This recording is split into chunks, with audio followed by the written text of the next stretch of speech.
DTV news కి స్వాగతం. బులెటిన్ల ముందుగా హెడ్లైన్స్ చూద్దాం. డ్రైనేజీ నిర్మాణ పనులను పరిశీలించిన రాష్ట్ర రోడ్లు మరియు భవనాల శాఖ మంత్రి. అధికారులకు పలు సూచనలు సలహాలు ఇచ్చిన మంత్రి బీసీ జనార్దన్ రెడ్డి.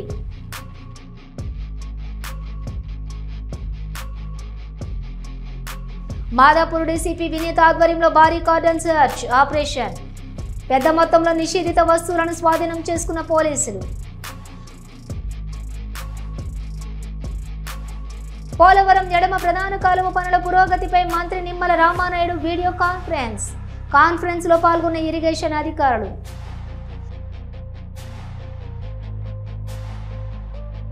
భద్రాద్రి రాములూరిని దర్శించుకున్న బీజేపీ రాష్ట్ర అధ్యక్షులు ఎన్ రామచంద్రరావు. ఆలయ మర్యాదలతో స్వాగతం పలికిన అధికారులు, వేద పండితులు. మేడారం సమ్మక్క సారళమ్మ దేవతలను దర్శించుకున్న మంత్రి సీతక్క. 2026 మేడారం మహాజాతరకు 150 కోట్లతో శాశ్వత పనులు చేపట్టడం జరుగుతుందన్న సీతక్క. అత్యంత వైభవంగా సింహాచలం శ్రీ వరాహలక్ష్మి నరసింహస్వామి వారి నిత్య కళ్యాణం. అధిక సంఖ్యలో పాల్గొన్న భక్తులు.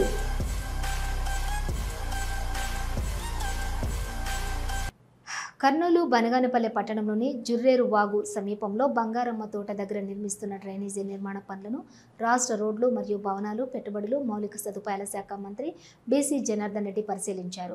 బంగారమ్మ తోట దగ్గర డ్రైనేజీ అభివృద్ధి పనులను అధికారులతో కలిసి పర్యవేక్షించి పలు సూచనలు సలహాలు మంత్రి బీసీ జనార్దన్ రెడ్డి చేశారు. ఈ కార్యక్రమంలో అధికారులు తదితరులు పాల్గొన్నారు.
పంపించేసి ముందు స్ట్రీట్ లైట్ ఆ లైన్లో కానీ వేసి నాకు ఈ 2 లైన్లో ఏమవుతుందో చూసి లైట్లు వేసి కార్నర్ కూడా ఏమవుతుంది లైట్లు ఒకటి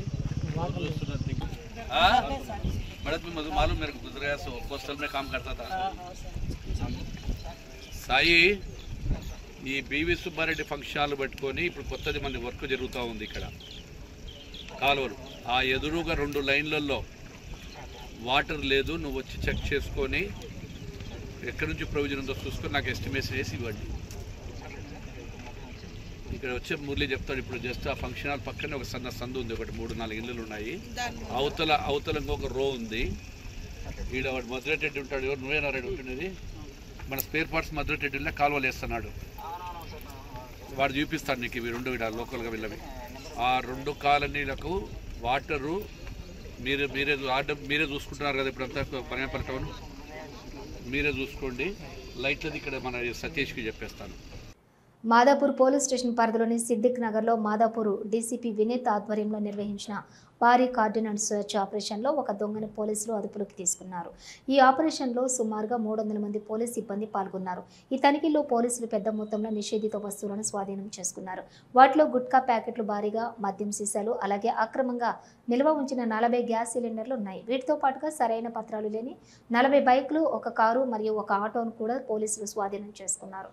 శాంతి భద్రతల పరిరక్షణకు మరియు అక్రమ కార్యకలాపాలను అరికట్టడానికి పోలీసులు చేపట్టిన ఈ చర్య స్థానికంగా ప్రశంసలు అందుకుంటోంది. స్వాధీనం చేసుకున్న వస్తువులు మరియు అరెస్టు చేయబడిన దొంగపై తదుపరి విచారణ కొనసాగుతుందని పోలీసులు తెలిపారు. ఇలాంటి ఆపరేషన్లు భవిష్యత్తులో కూడా కొనసాగుతాయని డీసీపీ వినీత్ స్పష్టం చేశారు.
Looks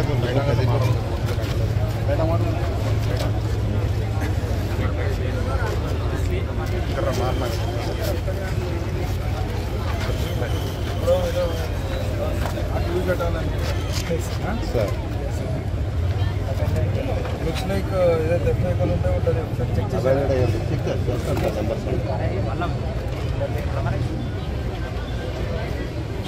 భూపాలపల్లి జిల్లాలో మావోయిస్టులకు వ్యతిరేకంగా పోస్టర్లు వెలిశాయి.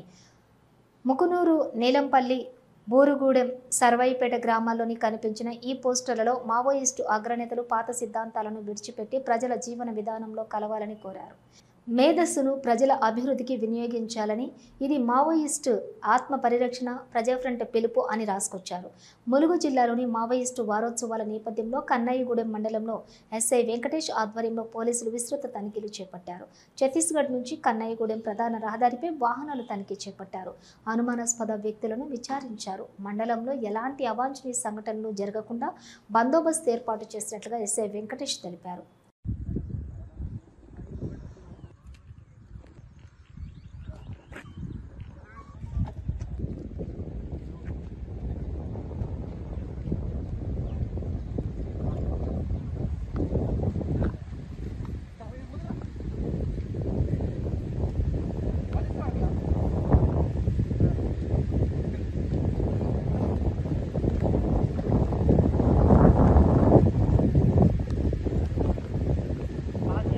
భూపాలపల్లి జిల్లా గణపురం మండలంలోని Mahatma Jyotirao Phule model school, junior college, Kasturba Gandhi school ప్రాథమిక ఆరోగ్య కేంద్రాన్ని భూపాలపల్లి మాజీ ఎమ్మెల్యే గండ్ర వెంకట రమణారెడ్డి, వరంగల్ జిల్లా జడ్పీ మాజీ చైర్పర్సన్, భూపాలపల్లి జిల్లా బీఆర్ఎస్ పార్టీ అధ్యక్షురాలు గండ్ర జ్యోతి సందర్శించారు.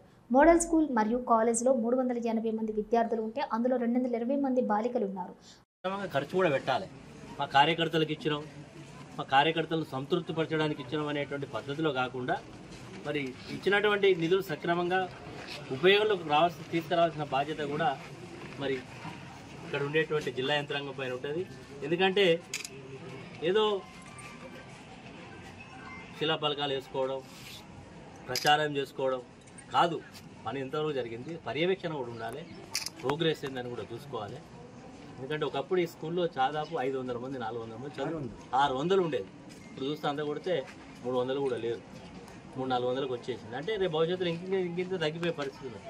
తర్వాత ప్రాంగణం అంతా కూడా నీట్గా పెట్టుకోవాలి. వర్షాకాలం వచ్చింది, అంతా గ్రీనరీ అంతా తీసేసి పిల్లలు ప్లేగా ఆడుకోవడానికి ఉండాలి. అది కాకుండా గతంలో మరి స్టాఫ్ మొత్తం చెట్లు పెరిగి రాళ్ళ చెట్లు పెరిగి బిల్డింగ్ మొత్తం కూడా డిస్మెంటల్ ఎవరు కూడా ఎవరు చూసుకోకపోవడం అనేది మరి ఇక్కడ ఏం జరుగుతుందో అర్థం కానటువంటి పరిస్థితి. పోలవరం ఎడమ ప్రధాన కాలువ పనుల పురోగతిపై మంత్రి నిమ్మల రామానాయుడు వీడియో కాన్ఫరెన్స్ నిర్వహించారు. ఈ సమీక్షలో irrigation special secretary G Sai Prasad, advisor Venkateswararao, ENC Narasimhamurthy, ఆయా ప్రాజెక్టుల ఎస్ఈలు, ఈఈలు, ఏజెన్సీల ప్రతినిధులు మరియు ఇతర ఉన్నత అధికారులు పాల్గొన్నారు. మంత్రి మాట్లాడుతూ డయాఫ్రమ్ వాల్ 25,238 చదరపు మీటర్లు పూర్తి చేసి 40% పురోగతి సాధించింది. డయాఫ్రమ్ వాల్ 373 ప్యానెల్స్ గాను ఇప్పటికే క్రిటికల్గా ఉన్న 130 ప్యానెల్స్ పూర్తి చేయడం జరిగింది. వరద కాలంలో కూడా డయాఫ్రమ్ వాల్ పనులు ఆగకుండా డివాటరింగ్ చేసుకుంటూ 2025 డిసెంబర్కు పూర్తి చేశాం. Gap 1 earth cum rack feel dam పనులు 2026 మార్చి నాటికి పూర్తి చేసే లక్ష్యంగా జరుగుతున్నాయని అన్నారు. Gap 2 ECRF dam designs CWC PPA ఆమోదం పొందిన వెంటనే నవంబర్కు పనులు మొదలు పెడతాం. పోలవరం ఎడమ కాలువ పనులు పూర్తి చేసి 2025 కల్లా ఉత్తరాంధ్రకు గోదావరి జలాలు తీసుకువెళ్లేలా చంద్రబాబు లక్ష్యంకు అనుగుణంగా పనులు పూర్తి చేయాలి. పోలవరం ఎడమ కాలువ పనుల పురోగతికి సంబంధించి నేషనల్ హైవే క్రాసింగ్ బ్రిడ్జిల పనులు ఆగస్టులోగా పూర్తి చేయాలి. గత 5 సంవత్సరాల పాలనలోని పోలవరం ఎడమ కాలువకు ₹1 కానీ ఒక తట్ట మట్టి పనులు కానీ చేయలేదని అన్నారు.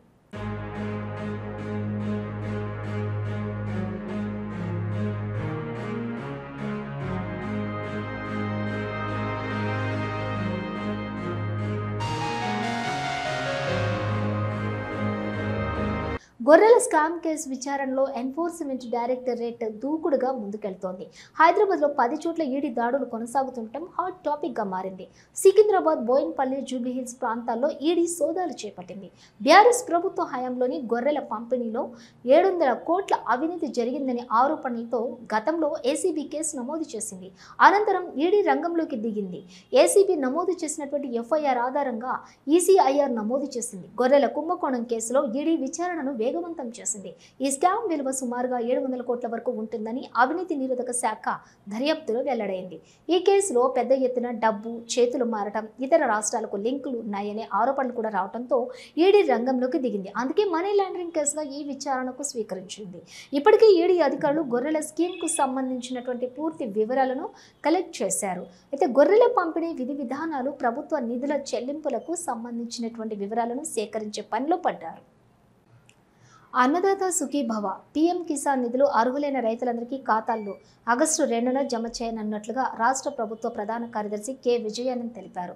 బాపట్లలో పర్యటించారు. అధికారులతో ఆయన సమీక్ష సమావేశం నిర్వహించారు. ఈ సందర్భంగా మాట్లాడుతూ ఈ పథకానికి సంబంధించి ఎవరైనా ఈకేవైసీ ఎన్సీపై మ్యాపింగ్ కానీ వారు వెంటనే సమీపంలోని రైతు సేవా కేంద్రాలను సంప్రదించి ఆ ప్రక్రియను పూర్తి చేసుకోవాలని చెప్పారు. ఈ పథకం అమలుకు ఇంకా 3 రోజుల సమయం ఉన్నందున ఈ అవకాశాన్ని వినియోగించుకోవాలని కోరారు. ఈ పథకానికి అనర్హులుగా గుర్తించిన వారికి దానికి సంబంధించినటువంటి వివరాలను తెలపాలన్నారు. తిరస్కరణకు గురైన వారి వివరాలను మరోసారి పరిశీలించాలని సూచించారు. కొంతమంది రైతులకు సంబంధించిన భూమి మ్యూటేషన్ ప్రక్రియ చేయకపోవడం, ఆధార్ సీడింగ్ సరిగా నమోదు కాకపోవడం, చనిపోయిన వారికి సంబంధించిన అంశాలపై రెవెన్యూ శాఖ చర్యలు తీసుకోకపోవడం ఈ పథకం వర్తించలేదని ఫిర్యాదులు వస్తున్నాయని, అలాంటి వాటిని వెంటనే పరిష్కరించాలని అధికారులకు సూచించారు. ఇంజనీర్లు, రెలవెంట్ ఆఫీసర్స్ అందరూ విత్ ఇన్ఫర్మేషన్ రెడీగా ఉన్నారు sir. I request CMD to start the proceedings. Activities జరుగుతున్నాయో ఒకసారి క్షేత్రస్థాయిలో పరిశీలించి ఎక్కడన్నా ఏదన్నా మనం అడిషనాలిటీ ఏదైనా చేయాల్సింది ఉందా, అలాగే ఎక్కడన్నా ఫర్దర్ స్ట్రెంథెన్ చేయాల్సిన అవసరం ఉందా, లేదు మనం తీసుకున్న స్కీమ్స్ అన్ని కరెక్ట్గా మనం అనుకున్న విధంగా జరుగుతున్నాయా లేదా, ప్లానింగ్ ఎలా ఉంది, ఇష్యూస్ ఎలా ఉన్నాయి అనేది తెలుసుకోవడం కోసం ఈ మీటింగ్ ఏర్పాటు చేయడం జరిగింది. I welcome all of you for this meeting. So ముఖ్యంగా ఏంటంటే ముందు విల్ రివ్యూ ఆర్డిఎస్ఎస్. నాకు ఆర్డిఎస్ఎస్ మీరు డివిజన్ వైజ్ ఉందా data? Let us start division wise.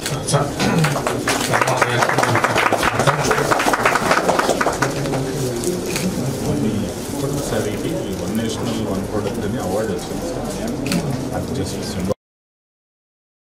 Mulugu జిల్లా వాజేడు మండలం బోగతి జలపాతం సందర్శన నుంచి పర్యాటకులకు అనుమతి కల్పిస్తున్నట్లుగా జిల్లా అటవీ శాఖ అధికారులు తెలిపారు. పర్యాటకులు జలపాతంలోకి దిగటం, ఈతలు కొట్టడం నిషేధమన్నారు. అటవీ శాఖ అధికారుల సూచనలు పాటించాలని కోరారు. కాగా ఇతర జలపాతాలకు అనుమతులు లేవని, నిబంధనలు ఉల్లంఘిస్తే చర్యలు తప్పవని హెచ్చరించారు. ములుగు జిల్లా వాజేడు మండలం చీకుపల్లి అటవీ ప్రాంతంలోని బోగతి జలపాతం సందర్శకులకు అటవీ శాఖ శుభవార్త చెప్పింది. జలపాతం సందర్శనకు అనుమతి కల్పిస్తున్నట్లు జిల్లా అటవీ శాఖ అధికారులు తెలిపారు. కేవలం సందర్శించడం కోసమే అనుమతి కల్పిస్తున్నామని, జలపాతంలోకి దిగేందుకు ఎలాంటి అనుమతులు లేవన్నారు. ఈ విషయాన్ని పర్యాటకులు గమనించి సహకరించాలని కోరారు. బెట్టింగ్ యాప్ల ప్రమోషన్ కేసులో టాలీవుడ్ నటుడు ప్రకాష్ రాజ్కి ఈడీ నోటీసులు జారీ చేసింది. ఈ కేసులో విచారణ కోసం ఆయనను ఈడీ అధికారులు బుధవారం హాజరు కావాలని ఆదేశించారు. ఈ మేరకు ప్రకాష్ రాజ్ విచారణకు హాజరయ్యారు. కాగా ఈడీ నోటీసులు అందుకున్న వారిలో విజయ్ దేవరకొండ, రానా దగ్గుబాటి, మంచులక్ష్మి తదితరులు కూడా ఉన్నారు.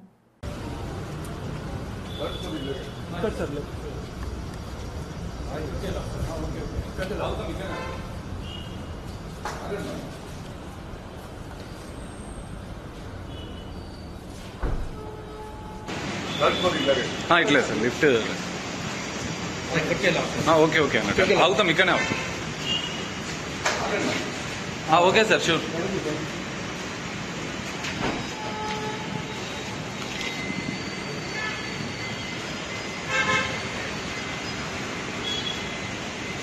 కంచన్బాగ్లోని బాబానగర్ ప్రాంతంలోని ఓ ద్విచక్ర వాహనంపై వచ్చినటువంటి 2 దొంగలు ఇంటి ముందు పార్కింగ్ R15 వాహనం హ్యాండిల్ లాక్ పగలగొట్టి టోవింగ్ చేస్తూ పారిపోయినటువంటి ఘటన సీసీ కెమెరాలో రికార్డ్ అయింది. కంచన్బాగ్ పోలీస్ స్టేషన్లోని ఫిర్యాదు చేసిన బాధితుడు అస్లాం సిద్దికి స్థానిక బస్తీలోని సీసీ కెమెరాల్లో చూసి అవాక్కయ్యాడు. దొంగలు దర్జాగా బైక్ దొంగతనం చేసి మరొక వాహనంతో తోసుకుంటూ పోవటం చూసి అవాక్కయ్యాడు. బాధితుడు అస్లాం సిద్దికి కంచన్బాగ్ పోలీసులకు ఫిర్యాదు చేసిన బాధితుడు సీసీ కెమెరాల్లో రికార్డు పోలీసులకు అప్పగించారు.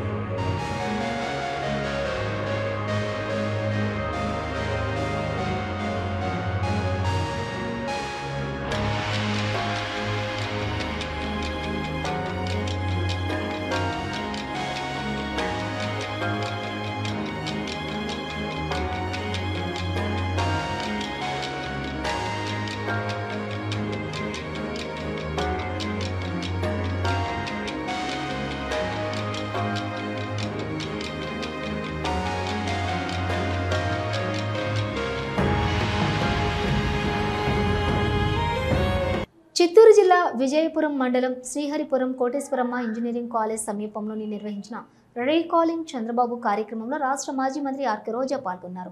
ఈ సందర్భంగా ఆమె మాట్లాడుతూ చంద్రబాబు నాయుడు ప్రభుత్వం రాకముందు ప్రతి ఆడబిడ్డ నిధి కింద ప్రతి కుటుంబానికి ప్రతి మహిళకు 15,000 ఇస్తానని హామీ ఇచ్చారని, రాష్ట్రంలో మరి అర్హులు సుమారుగా 2,75,00,000 మంది ఉన్నారని, ఒక్కొక్కరికి సంవత్సరం 3 నెలలకు గాను 15,000 చొప్పున ఇవ్వాల్సిన మొత్తం 35,000 కోట్ల రూపాయలతోటి ఆడవారికి వెన్నుపోటు చేసినటువంటి చంద్రబాబు పవన్ కళ్యాణ్ కానీ అధికారంలోకి వచ్చాక ఒక్కరికి కూడా ఇవ్వకుండానే ఆ హామీని తుడిచిపెట్టేశారని, ఇది ఆడబిడ్డలపై చేసినటువంటి పెద్ద మోసమని ఆరోపించారు. మీ పరిస్థితి ఏంటి? ఒక పండగ వస్తే మనం చేసుకోవడానికి ఉందా? పండగ వస్తే మీకు అమ్మఒడో చేయుతో ఆసరానో రైతు భరోసానో లేదా 0 వడ్డీకి రుణాలు ఇచ్చేవారు. సో మీరు కూడా బ్రహ్మాండంగా పండగలు చేసుకున్నారు, ప్రతి ఒక్కరు ఇల్లు కట్టుకున్నారు, ఇంట్లో కావాల్సిన వస్తువులన్నీ కొన్నారు. కానీ ఈ రోజు ఉండాలి బ్యాంక్ దగ్గర ఒక లేడీ కనిపిస్తున్నారా? ఏ షాప్ లో అయినా వెళ్తే ఒకరు కనిపిస్తున్నారా? ఎందుకు? మీకు ఇస్తానన్నవి ఎగ్గొట్టారు, జగనన్న ఇస్తున్నవి ఎగ్గొట్టారు. దీన్ని ఏమంటారు? మోసం చేయడం అనరా? ఒక మనిషికి ఇచ్చిన మాట చేయకపోతేనే మోసం అంటారు. అలాంటిది చంద్రబాబు నాయుడు పవన్ కళ్యాణ్ ఇద్దరు సంతకాలు పెట్టి ఉమ్మడి మేనిఫెస్టోలు ఇచ్చారు. ఇద్దరు సంతకాలు పెట్టి బాండ్లు పంచారు ఇంటింటికి. మీ ఇంట్లో ఇంతమంది ఉన్నారు, అమ్మఒడికి ఇంతమంది ఎలిజిబిలిటీ, 2 పిల్లలు ఉంటే 30,000, 3 ఉంటే 45,000, రైతు ఉన్నారా ఇంత డబ్బులు, 18 ఏళ్ళ పైన ఉన్నారా, 60 ఏళ్ల లోపల ఉన్నారా, నెలకి 1,500. సో మీరు ఇన్ని లక్షలకి ఎలిజిబిలిటీ, సంవత్సరానికి ఇన్ని లక్షలు, 5 సంవత్సరాలకి ఇంత. మేము గెలిస్తే 2024 జూన్ నుంచే ఈ డబ్బు మీ అకౌంట్ లో పడుతుందని బాండ్లు ఇచ్చారా లేదా? అందరికి బాండ్లు ఇచ్చారు. మరి 2024 జూన్ అయిపోయింది, 2025 జూన్ అయిపోయింది. అంటే క్యాలెండర్ లో సంవత్సరాలు మారిపోతున్నాయి, నెలలు మారిపోతున్నాయి, డేట్లు మారిపోతున్నాయి. కానీ వాళ్ళు ఇచ్చిన బాండ్లో ఒకటైనా జరిగిందా? మరి సంతకాలు పెట్టి బాండ్లు ఇచ్చి మోసం చేసిన వాళ్ళని మోసగాళ్ళు, చీటర్లు అంటారు. అలాంటి వాళ్ళ మీద ఎలాంటి కేసు పెట్టాలి? 420 కేసు పెట్టాలి. బీజేపీ రాష్ట్ర అధ్యక్షులు శ్రీ ఎన్ రామచంద్రరావు భద్రాద్రి దేవాలయంలో శ్రీ శ్రీ శ్రీ సీతారామచంద్రమూర్తి స్వామి వారిని దర్శించుకున్నారు.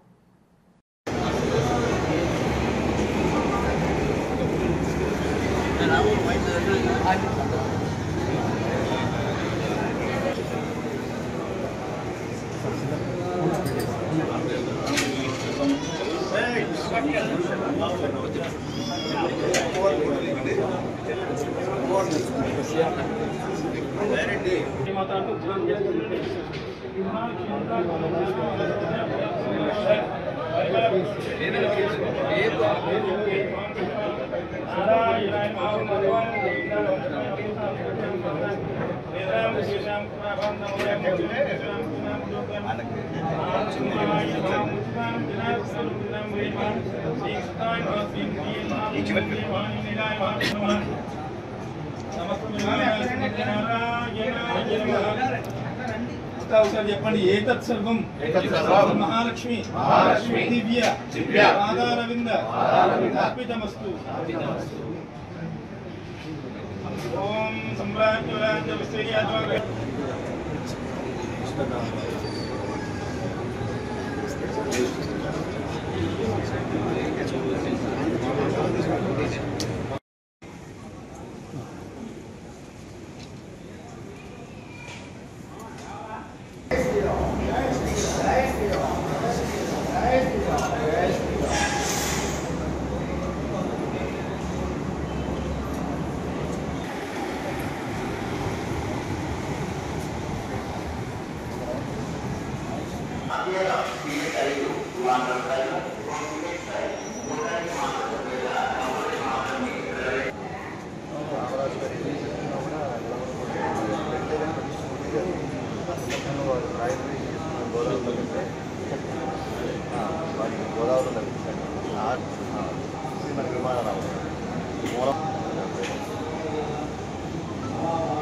ఇది ఒకటి తీసుకో.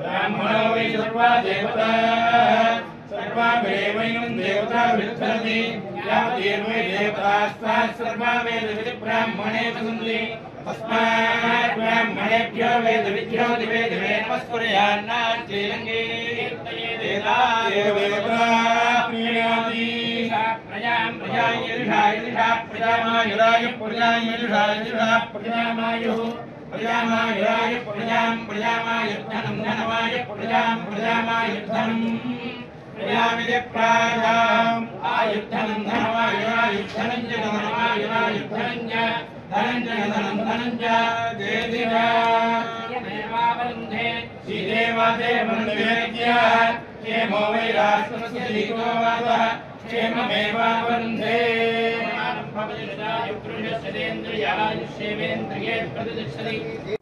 ములుగు జిల్లాలో ఆదివారం మంత్రి సీతక్క పర్యటించారు. మేడారం సమ్మక్క సారలమ్మ దేవతలను దర్శించుకుని మొక్కులు తీర్చుకున్నారు. ఫిబ్రవరిలో జరిగేటటువంటి మహాజాతర ఏర్పాట్లపై అధికారులతో సమీక్ష సమావేశం నిర్వహించారు. సమ్మక్క సారలమ్మ జాతరకి వచ్చే భక్తులు ఎటువంటి అసౌకర్యం జరగకుండా ప్రణాళికలు సిద్ధం చేయాలన్నారు. 2026 మేడారం మహాజాతరకు 150 కోట్లతో శాశ్వత పనులు చేపట్టడం జరుగుతుందన్నారు.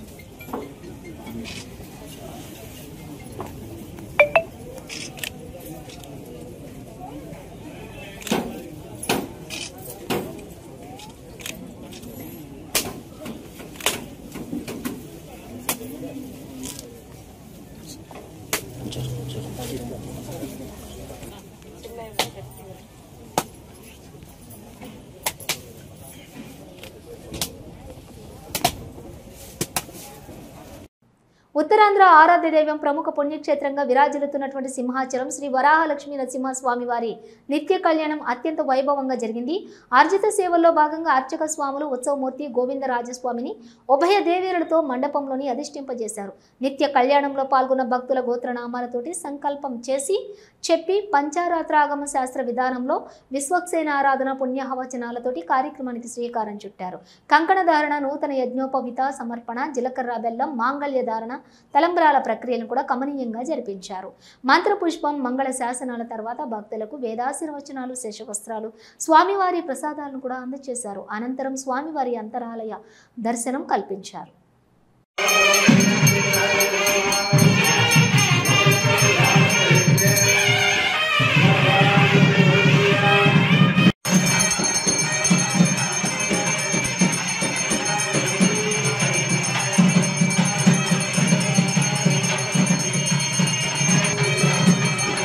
ఇవి బులెటిన్ విశేషాలు. మరో బులెటిన్తో మళ్ళీ కలుద్దాం. అంతవరకు చూస్తూనే ఉండండి న్యూస్.